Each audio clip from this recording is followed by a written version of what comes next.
Well, reporter Andrew Hilliar has just got back from Tehran, and he joins us now live in the studio. Good to have you with us, Andy. Masoud Pezeshkian was the outsider going into this race. Could he effectively become Iran's new president?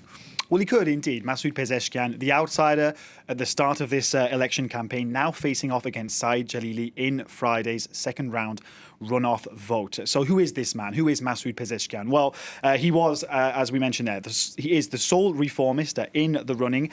He is a former health minister. In 1994, he lost his wife and one of his children in a car accident. So Iranians have come to admire him for his resilience. He never remarried after that. Member of Parliament for Tabriz and backed by two former reformist presidents. However, Stuart, we need to qualify what reformist actually means within the context of an Iranian election, because there's only so far you can go, of course. All the reformist candidates, as well as the conservative candidates, of course, have to pledge allegiance to the supreme leader. They have to work within the confines of the existing system. Otherwise, they simply wouldn't be allowed to run. However, what Masoud Pezeshkian has done, which does set him apart slightly from the other candidates and from Saeed Jalili in this case, he has criticised quite vehemently Iran's morality police. He's criticised attacks on women, and that has struck a chord, I think, with a lot of female voters. And he has said that he would like to reopen dialogue with the West to undo the damage caused by Western sanctions. Now, also noteworthy, if Masoud Pezeshkian wins, is that it would buck a trend that's held since 1989 when Ali Khamenei became the supreme leader. And that's the trend of these 8-year cycles. You're going to see that now on your screen. 8-year cycles of conservative administrations followed by reformist administrations. And that has held firm, that trend, since 1989, right down until the last conservative administration we saw with Ebrahim Raisi. Now, on the other hand, if Saeed Jalili were to win, he is a hardline conservative candidate. He's very close to Ali Khamenei, fiercely loyal to the supreme leader. Well, that would no doubt signify the continuation of that trend with yet another conservative administration. As I said at the top, you were in Tehran just a week ago covering that first round for us. Was there much enthusiasm, any enthusiasm for the vote? Well, Stuart, in the lead up to the first round vote, I think voter turnout was a huge concern for the Iranian authorities. Everyone from the candidates to the supreme leader urging Iranians to cast their ballots. Now, our team on the ground in Tehran covering this story, what we noticed was, I think, a neat divide between Iranians on the one hand very keen to participate, and on the other hand Iranians, particularly young people, who'd already decided that the elections were a ploy, a show put on by the ruling authorities. Every candidate's priority is to obey the supreme leader, so it won't change much for us, because they'll do what he wants.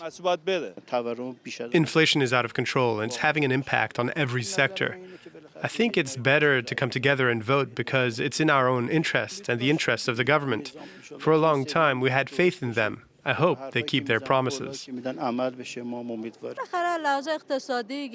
The economic situation is very hard for young people. I understand they're suffering. That said, they're wrong to sit it out. We must come together and vote. Equality is one of the most important issues for Iranian women. That'll continue until we purge our society, our laws, and our culture of machismo. So, Stuart, as I mentioned, turnout, a big issue for the Iranian authorities, always has been. They've always insisted on high turnout because it gives the system legitimacy. Last Friday, during the first round of voting, me and my team, we were inside the mosque that's attached to Ali Khamenei's office complex, watching him cast his ballot. And after he cast his ballot in that very heavily fortified compound, he spoke to reporters who had gathered, and he again insisted on the need for a high turnout because he said it gives the Islamic Republic dignity, it gives it pride, and it ensures its reputation is held high as well. Now, what about election day itself? Well, we spent the day in various polling stations speaking to voters, and they told us what their top concerns were. I don't think the issue of voting itself should even be up for debate. It goes without saying. It's my duty. I expect the next president to pick up where late President Raisi left off. with regards to both domestic and regional foreign policy. I want to make changes, and I think that by voting is the first step to do it. Well, I'm hoping that the situation will be better for women in Iran. And also, I think some of the policies have to be changed, and I hope that the person I voted for could change them. But the big story here was, at the end of the day, the turnout, because it didn't go up, it went down to 40%, the lowest level since the 1979 Islamic Revolution. And this is significant. You can see here how it's been steadily falling since 2009. This could lead to a crisis of legitimacy because these elections, they're not just contests between reformist and conservative candidates. They can also be interpreted as referendums on the Islamic Republic itself, depending on the level of voter turnout. So the elections, though, despite everything you said, Andy, they're very, very tightly controlled, aren't they? Just explain to us how they actually work. Yeah, I think it's always very important to remind viewers exactly how Iranian presidential elections work. It's no secret that they're tightly controlled. All the presidential candidates are vetted beforehand by the Guardian Council. This is a body that was set up in the aftermath of the Islamic Revolution to ensure that candidates to elected bodies comply with the precepts of the revolution. So it's a 12-member clerical body. 6 members are appointed by the supreme leader. Another 6 appointed by the head of the judiciary, who is himself appointed by the supreme leader. So a lot of power in the hands of the supreme leader. In practical terms, what it means is that many candidates who are seen as too reformist are filtered out.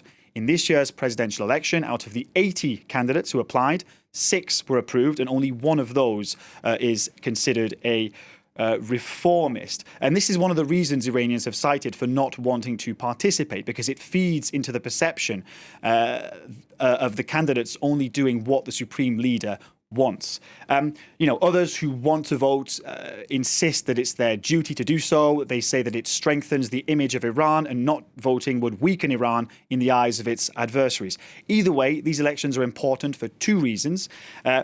For a start, because they'll set the tone of Iranian politics and Iranian foreign policy in the years to come. And secondly, because for observers, they serve as a useful bellwether, an indicator of the direction in which Iran's rulers are trying to push the country. Yeah, lot to play for then in this vote, of course, on Friday. Andy, thank you very much. Andrew Hilliar, our reporter, just back from Tehran for us here on France 24.